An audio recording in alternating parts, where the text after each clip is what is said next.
Bom dia, Manoca. Bom dia, amigos ouvintes do programa. Hoje eu vou trazer aqui para este vídeo que estou gravando para o programa a questão da demora processual. Por que um processo demora tanto no judiciário para ser julgado, para chegar ao seu resultado final? Muitas vezes, no transcorrer deste processo, inclusive, às vezes, uma das partes acaba morrendo, falecendo, de tanto que se demora para concluir este processo.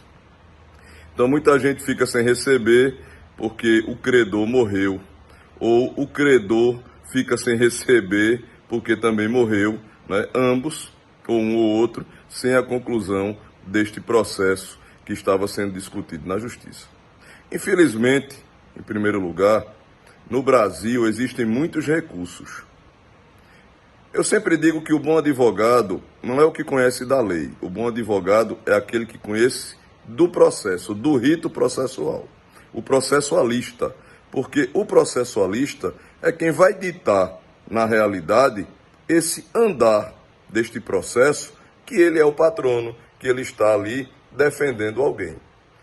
É ele que vai usar e abusar dos recursos, muitas vezes protelatórios, para fazer com que esse processo ande rápido ou ande de forma lenta.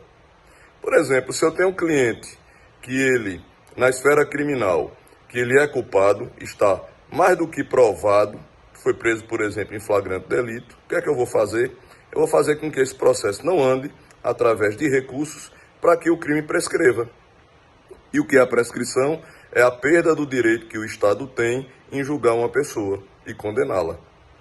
Não é? Então, eu vou fazer com que esse processo retarde, que ele não termine e ocorra uma prescrição. Já se o meu cliente for inocente, eu vou usar deste artifício dos recursos para fazer com que esse processo ele ande rápido demais para que o meu cliente seja logo absolvido. Porque, para quem é inocente, basta responder a um processo criminal para se já estar pagando uma pena alta por demais, não é? Porque a sociedade já começa a condenar o sujeito antes que o judiciário condene. Basta ele estar respondendo o processo, basta ele ter uma acusação.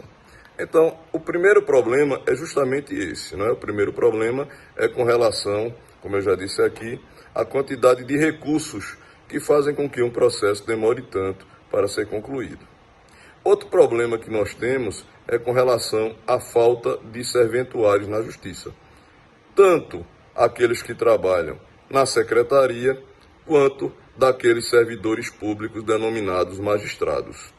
É um problema muito grande, porque existe realmente uma falta desses magistrados e que fazem com que os magistrados que aí estão tenham um grande volume de processos para julgar. Então, logicamente, por esta quantidade imensa de processos, é outro problema que faz com que estes processos demorem tanto para serem julgados. Além disso, nós temos, como em qualquer profissão, aqueles magistrados que não estão nem aí, né, para o trabalho. Aqueles magistrados que mais enrolam que julgam. Isto por quê? Porque o magistrado, trabalhando ou não, todos os meses o seu salário está na sua conta. Que chova ou faça sol. Ao contrário de muitos advogados, não é, que tem que ter as suas causas julgadas para poder assim receber. Então, um exemplo claro que eu dou sobre isso é agora com a questão da pandemia, não é, do coronavírus. Existem várias, por exemplo, que estão jogando processos que estavam marcados para abril deste ano para maio do ano que vem. Então, nós tínhamos audiências marcadas para abril, eu, por exemplo, né? E estas audiências foram jogadas para o ano que vem. Por quê? Um ano para se fazer uma audiência. Será que a pandemia vai durar até lá? Ou está se usando esse pretexto da pandemia para não trabalhar? Porque algumas varas, principalmente aqui em Pernambuco, né, no Tribunal de Justiça do Estado, estão fazendo audiências virtuais. E muitos magistrados estão, inclusive, além das audiências virtuais, ofertando sentença, dando sentença em seus processos. Então, por que uns podem e outros não podem? Por que uns podem realizar audiências virtuais, podem dar sentenças e outros não, e por isso jogam estas audiências e estas sentenças para o ano que vem? Ou seja, de abril deste ano, que já passou, é lógico, não é? A um ano depois, para abril ou maio de 2021. Por quê?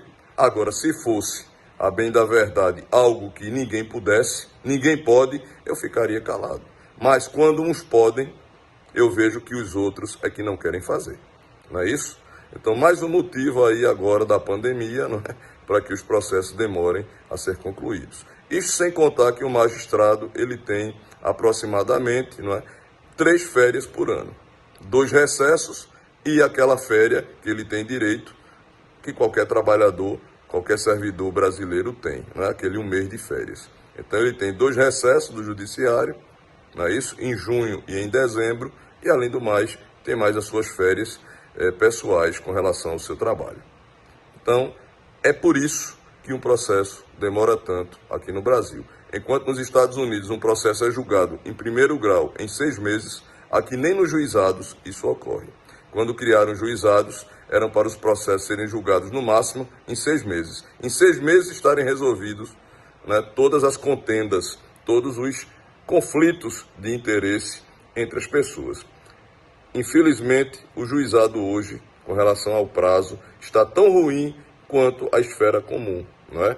Do Poder Judiciário. Hoje, muita gente sabe que um processo no juizado, ele passa muitas vezes de 3, 4 ou 5 anos para ser resolvido. Infelizmente, é uma mazela muito grande e uma grande e maior infelicidade, não é? Daquele que está pleiteando um direito pequeno num processo simples, em uma instância que também deveria ser célere, por isso chamada de juizado. Infelizmente, advogar no Brasil é muito ruim.